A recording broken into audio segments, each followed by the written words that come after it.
My name's Dawn Reams and I'm the Executive Director of Bridges. I'm in my 12th year here and I'm very proud to work for this organization. In the past 5 years, we've moved a lot more towards working with kids again. We do violence prevention education in the schools, and we also work with kids who've experienced child sexual abuse and also witnessed domestic violence.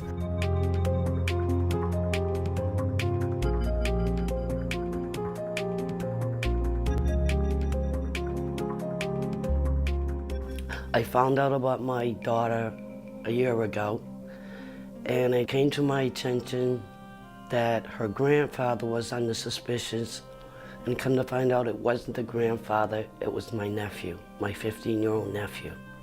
I'm a survivor of sex abuse, so I can understand what my daughter's going through, and I want this to stop here. This has been going on for years and years and years, and it's got to stop. Not just for my generation, but the next generation come through. I'm Rebecca. Got connected with Bridges through my daughter's elementary school. She was having some serious problems, and her counselor there, once we found out what the problems were, suggested that we come here. Both of my girls were abused sexually by my ex-boyfriend.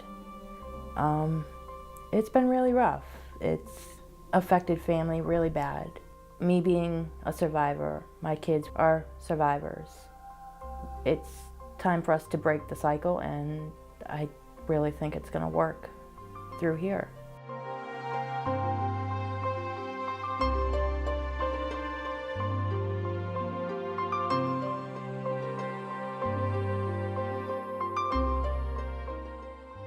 My name is Jenny Bovair, and I'm a child advocate at Bridges. One of the biggest pieces of the work that I do is I accompany families and their children to the Child Advocacy Center. That is a center where children who have been sexually abused go to get interviewed by a forensic interviewer. One of the first things that I do with the families as they come through is I take them and show them the room that they'll be talking in, making them feel like it's okay to be there. When the child is in the interview, I get a lot of time to spend with parents, talking to them about what happened to their children. Probably about 50% of the time, the moms that I talk to tell me that this happened to them too, as a child. And often, it might be the same perpetrator, so it could have been a brother or an uncle or grandpa that did it to mom and now has done it to the child. So not only are we dealing with child sexual abuse, we're dealing with the cycle of sexual violence.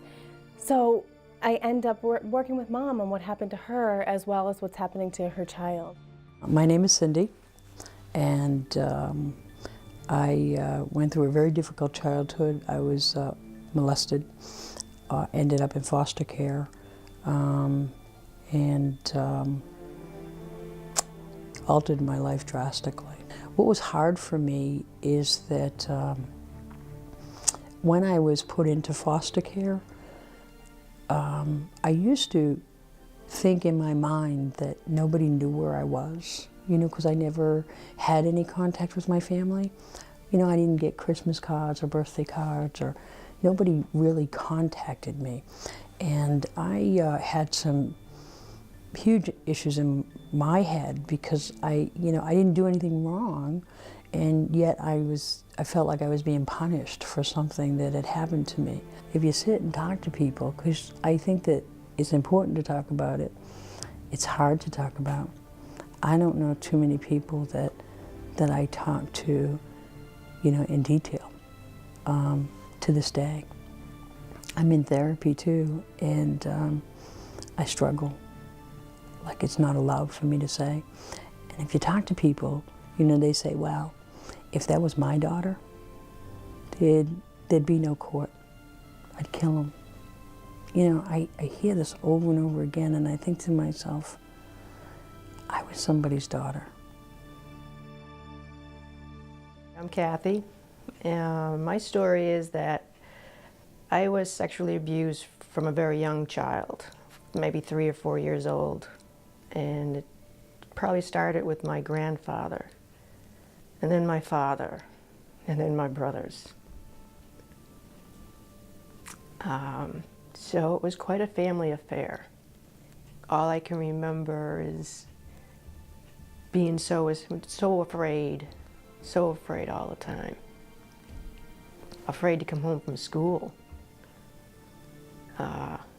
Afraid of school vacations. Yeah, it was either my father or my brothers. I wasn't safe at home. I was hitchhiking, got picked up by someone that claimed they knew who my brother was. I bought it. At that time there wasn't much. Nobody says anything at that, back then about anything that could actually happen. For the next 6 years, I had been repeatedly raped by 3 different people that were up there.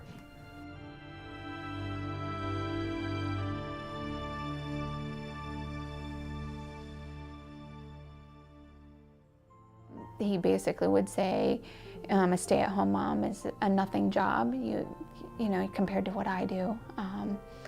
Different degrading things like that. It finally, the only way I could get out of the hospital, because they kept asking me, are you abused? And the only way I'm like, well, not physically, but mentally. And I didn't know all the characteristics of abuse until later. And I wish I had been more educated. I wish there should have been someone at the hospital to say, well, these are the signs of abuse, at least mental power and control issues, because I didn't know. And had I known, I would have known, yeah, he'd done that. Yeah, he did this. Yes, yes, yes. And I would have known that that was going on, but I didn't know. And all I thought of, well, abuse is when someone's getting battered. My name is Christine. I came to United States like 5 years ago. Before that, I was married for 15 years. And my abuse started when I was 2 years in marriage. My ex-husband could beat me up in front of my neighbors, in front of my children, and back home, because I was a teacher, he could do it in front of the children I used to teach. She told me about Bridges. A week later, I came here in Bridges crying. I could not finish a sentence, talking to all the advocates here. They helped me so much.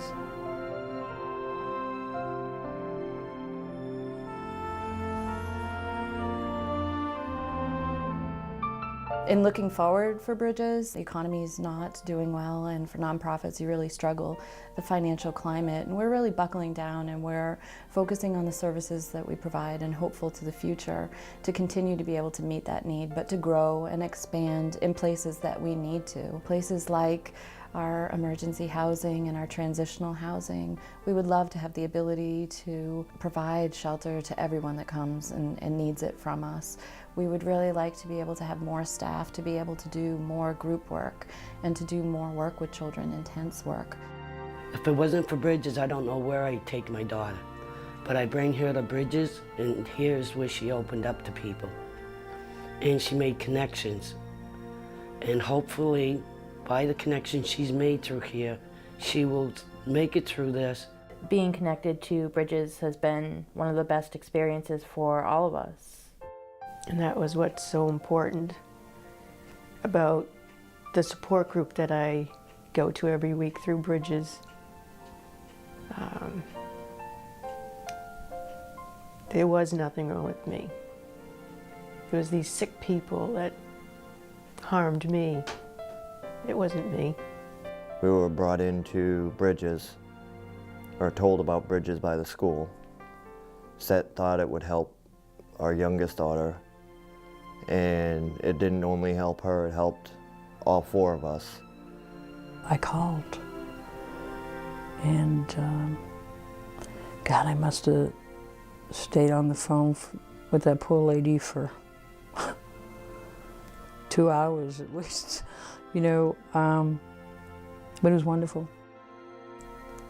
But now I'm coming to realize I'm a wonderful and special woman who is not supposed to take all the abuses, all the emotional abuse and physical abuse. The goal that we have here at Bridges would be to ultimately put ourselves out of business.